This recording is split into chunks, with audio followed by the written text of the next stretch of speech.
40 વર્ષની જાહેર જીવનની કારકિર્દી છે અને એ કારકિર્દીના આ દોરમાં હું ચૂંટણી લડ્યો. મારે આપ સૌની વચ્ચે એકદમ નિખાલસ એકરાર કરવો છે કે મારી સમગ્ર કારકિર્દી દરમિયાનનો સૌથી કઠિન દોર એમાંથી હું પસાર થયો છું. ગઈકાલે ચૂંટણી પૂરી થઈ ગઈ, મતદાન સારી રીતે થયું, ઉત્સાહપૂર્વક વાતાવરણની અંદર થયું અને સૌથી સારા સમાચાર તરીકે હું જેને મૂલવું છું એ સંપૂર્ણ શાંતિપૂર્વક. એ ઘટનાને કારણે હું અત્યારે આપ સૌની વચ્ચે મારી લાગણીઓ શેર કરવા માટે આવ્યો છું. સાથીઓ, મારા એક નિવેદનને કારણે આખી એ ચૂંટણીની અંદર ખૂબ મોટા વમળો સર્જાણા અને એને કારણે આ દોરમાંથી મેં જેમ આપને કહ્યું કે સૌથી મારો જાહેર જીવનનો પીડાદાયક કહો, કષ્ટદાયક કહો, એ દોરમાંથી હું પસાર થયો. મારે આપને સૌને કહેવું છે કે મારી ભૂલ થઈ, મારાથી ભૂલ થઈ. એની પ્રતિક્રિયામાં ક્ષત્રિય સમાજ તરફથી એના સમાજને ઉદ્વેલિત થવાનું નિમિત્ત બન્યું, કારણ બન્યું. પણ આખી એક ઘટનાનું કેન્દ્રબિંદુ ને કારણ હું જ હતો.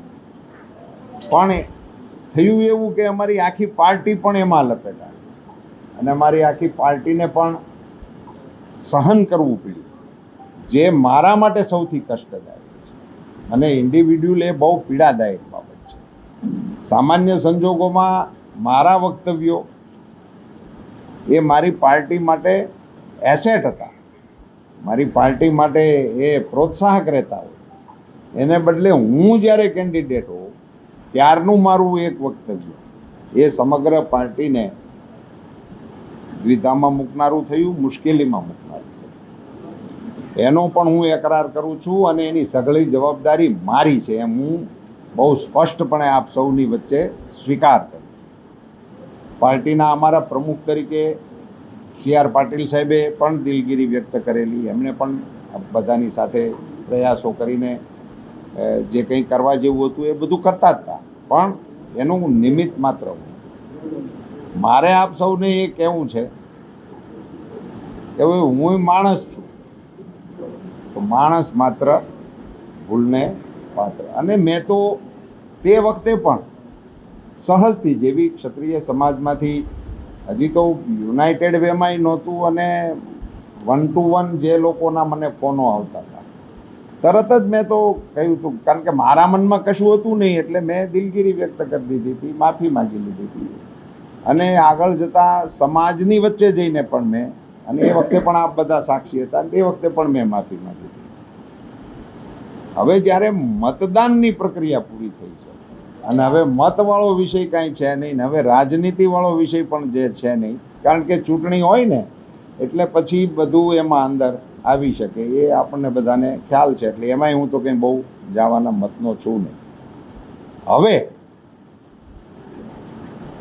હું પરસોત્તમ રૂપાલા, ભારતીય જનતા પાર્ટીનો કાર્યકર્તા અને જાહેર જીવનનો એક કાર્યકર્તા તરીકે ક્ષત્રિય સમાજના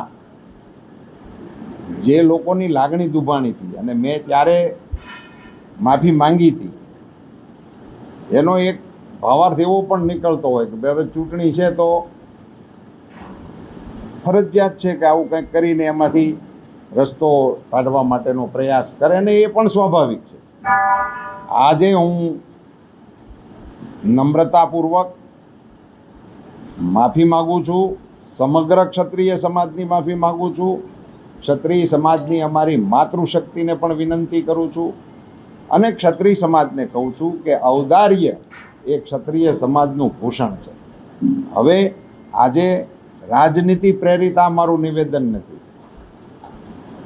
હું આપ સૌને કહેવા માગું છું કે આપણા દેશના વડાપ્રધાન અને વિશ્વની ઉમ્મીદ એવા આદરણીય નરેન્દ્રભાઈ મોદી સાહેબને પણ આ ઘટનાને કારણે સાંભળવું પડ્યું છે, એમને પણ નાનું મોટું કશું પણ એમને જે થયું હશે એ પણ મારા માટે અત્યંત પીડાદાયક અને કષ્ટદાયક વિષય છે.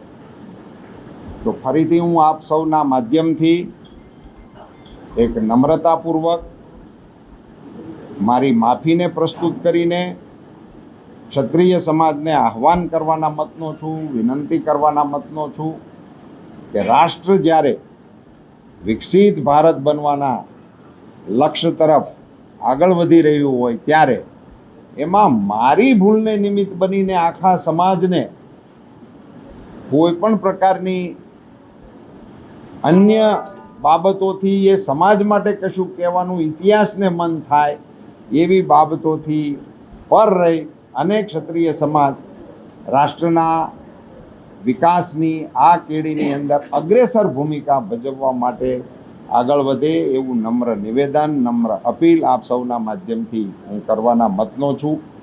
સાથે સાથે મારી આ ભૂલને કારણે સર્જાયેલા વમળોથી અમારા કેટલાક સાથીદારોને પણ સહન કરવાનું આવ્યું છે. તો હું આપ સૌની સામે એમના માટે પણ મારી દિલગીરી પણ વ્યક્ત કરું છું અને એમની પણ ક્ષમા ચાહું છું.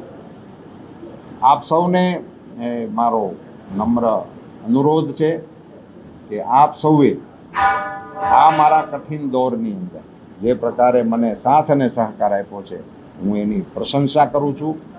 પુનશ્ચ મિચ્છામિ દુક્કડમ. ધન્યવાદ. ભારત માતા કી જય.